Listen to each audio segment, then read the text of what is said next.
Okay, so what we've got here today is an AutoTrail Cheyenne 630. It's a 2.3, so it is a cam belt. It's 6.7 metres long, but it's only 3,045 kilograms in weight. So it's a 4-berth, but it does only have 2 belted seats.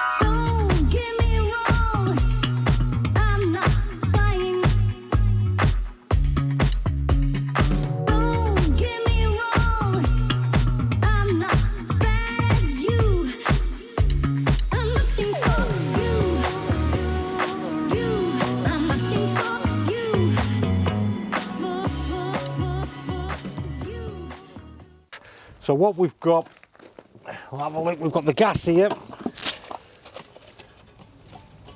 So we'll switch the gas on, ready for setting it up.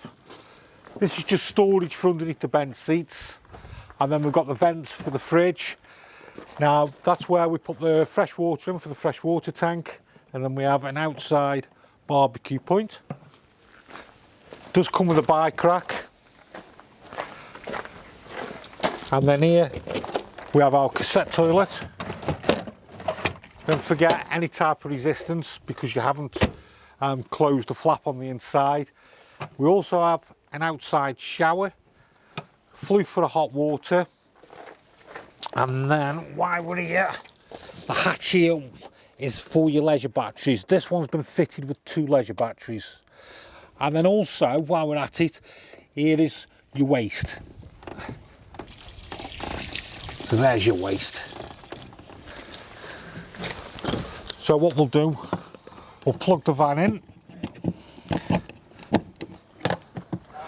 And then let's go have a look inside the van.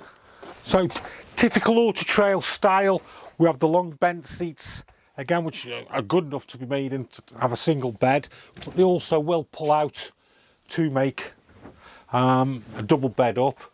We do have the overcab sleeping as well. Obviously pulls along to make up the bed, and there's a good area as well. We have got as well plenty of storage, typical with AutoTrail as well. Good strong cupboards. And then if we move, we have got a skylight here as well. Just open that up. There we go. And then if we move towards the back, we have a wardrobe. And then inside a freestanding table.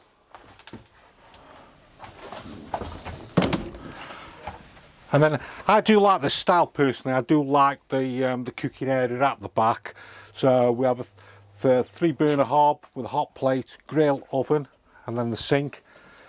And then in the bathroom area, we have the cassette toilet, sink, and then a separate shower. And then above us here, we do have an extractor fan. So let's go over to the controls and let's set this van up. So that switches the van on and off. We can pick vehicle battery or leisure battery. So again, only use the vehicle battery if your leisure battery's gone down on you, and it is only for emergencies. We have a pump, we have our auxiliary. So we've put the gas on. So in order to prime up, again, it won't be this quick if you've just swapped your gas bottles over. So there's our hob, and then we have the grill.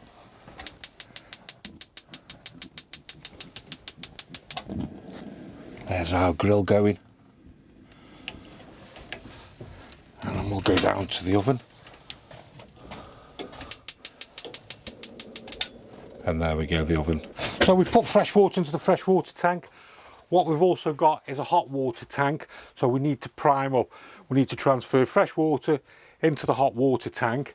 Now, I'll show you what I mean by the hot water tank.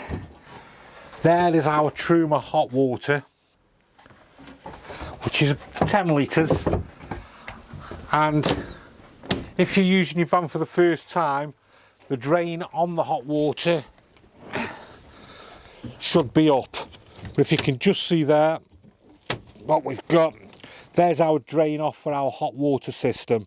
So you can see it's down and it's ready to be primed up. When you're not using the van, just lift the yellow lever up and that drains all the water out of the hot water tank.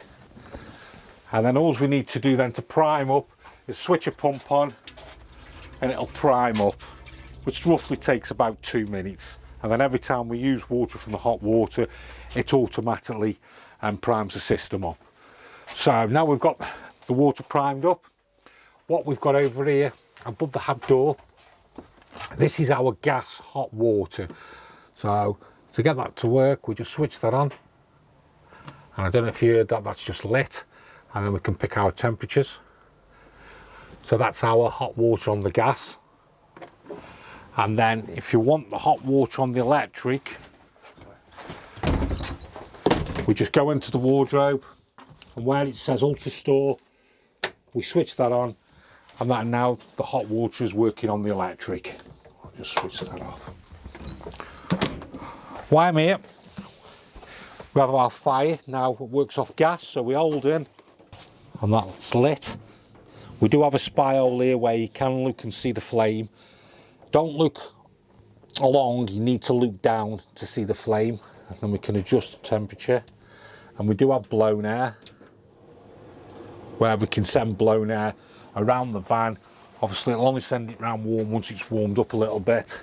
And then what we've got here, as you can see, we have our vents for sending the blown air through. Now if you're on a hookup, you don't want to be using your gas because you're hooked up, we can use the fire on electric. So if we go over to here, we can either use 500 kilowatts, 1000 or 2000. So if we switch it to 2000, the light doesn't come on. The reason being is we must switch the main switch on in the wardrobe. So if you can see here, ultra heat, we must switch that on first. And then now if we go back to the switch again, we can select 500, 1000 or 2000, and there's our temperature. So now we've got the heating on electric at 2000 watts. We need to keep the wine cool, so let's move on to fridge. So what we have, the first one with the flame is gas, so we'll switch that on to gas first. And there we go, that's lit on the gas. Now if you're on a hookup, we can move over to electric. And then for driving to different campsites, just to keep the fridge chilled, you can go to leisure battery. The light's not come on is because we've not got the engine started, basically. So back onto electric again. If you don't use the gas on the fridge, every now and again, just put it on, just to burn anything off, basically. The biggest problem we get is through lack of use. Oh, consumer unit, which is the first hatch behind the driver. So what we've got here is a consumer unit. We have a 12 volt fuses, clearly marks what each one is for. And then we have our 230 as well, it's your trip there. We have our battery charger there. And then we also have here is the solar panel controller. So we have got a solar panel on top. And then just above here we have our status aerial. Wrong one there. So that's everything there now for the electric side. Right, so I've showed you the drain off for the waste tank. I've shown you the drain off for the hot water. To drain off the fresh water down, we can go outside. Oh, before I do that, we have cassette toilets to operate that. That sends the water around, and it takes the water from the freshwater tank and uses the pump. And then there's a little flap down here which opens and closes. So there is your cassette toilet, and then your freshwater drain off. There, if you can see, there's your freshwater drain off. So the Cheyenne is based on the Fiat Ducato chassis. It's a 2.3 6-speed with CD and radio and also air conditioning. So there we have it, AutoTrail Cheyenne. Good size bench seats. You've also got the option of sleeping above. Good solid build on the van. You've got the separate shower, and then you've got the kitchen area at the back. So AutoTrail Cheyenne.